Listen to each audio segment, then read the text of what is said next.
શરીરના જે ઉત્પન્ન થતા ભાવો છે, જેની અંદર ભૂખ છે, ભૂખ એટલે કે ખાવું, એ શરીરની ઉત્પન્ન થતો ભાવ નિયંત્રિત ખાવું. ઘણી વખત આપણને એવો સવાલ થાય કે જમવા માટે કાંઈ બહુ ભૂખ લાગે તો શું કરવું? અને હમણાંથી કથાઓની અંદર નુસ્ખાઓ જ બધા આપે, એટલે આપણે એક નુસ્ખો આપીએ. જેને બહુ ભૂખ લાગે, શરીર ઘટાડવું છે કોઈને, કેટલાને શરીર ઘટાડવું છે? બરાબર, વજન બધાને ઉતારવો જ હોય. તમારે એક સંતે આપેલો નુસ્ખો છે, હું તમને આપું. બહુ ભૂખ લાગતી હોય, બહુ શરીર વજન વધતું હોય, તો એને ઘટાડવા માટે એવું કરવામાં આવે કે મેથી લેવાની, પછી જીરું લેવાનું, અજમો લેવાનો અને વરિયાળી લેવાની. આ ચારેયને એક સરખું મિશ્રણ કરી એનો પાવડર બનાવી નાખવાનો. સવારે નળના કોઠે એને પીવાનું અને સાંજે સૂતી વખતે એને પીવાનું. 2 ટાઈમ પીવાનું ને, એટલે જેથી કરી વજન ઘટે અને ભૂખ ભાંગે.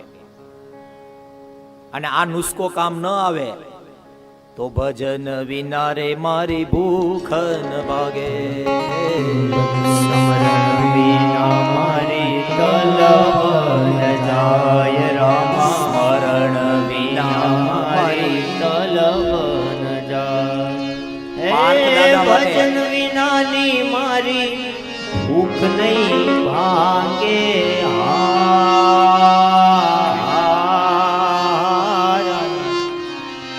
સ્મરણ વિના મારી તલવન જાય. આવા નુસ્ખા આપીએ તો સારું લાગે, એટલે આપણે બધા કરે. પછી વજન ઘટે તો મંડે પાછા પાઉંભાજી ને ચીઝ બટર. અમારે જોશી દાદાને પીઝા બહુ ભાવે, પણ ઈ વધતા નથી. શું કામ? એનું ભજન છે. ખાવું ગમે એટલું, ભોજન ગમે એટલું કરો, પણ ભજન ન હોય ને તો એટલે શરીર વધે. એટલે આજથી આ એક સિદ્ધાંત યાદ રાખવાનો, ભોજન ગમે એટલું થાય પણ ભજન કરવું.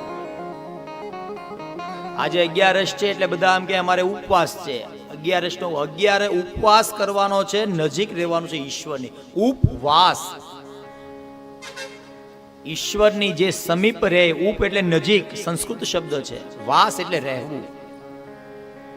જે ઈશ્વરની નજીક રહે એ દિવસ જ 11 છે. ભૂખ્યા રહેવાથી કોઈ 11 નું મહત્વ નથી. ઘણા શુગરની દવા લેતા હોય, પેલા બહુ ખાધું હોય, ગળપણ જ ખાધું હોય. લાવો લાવો લાવો, લાડવા દે કે લાવો,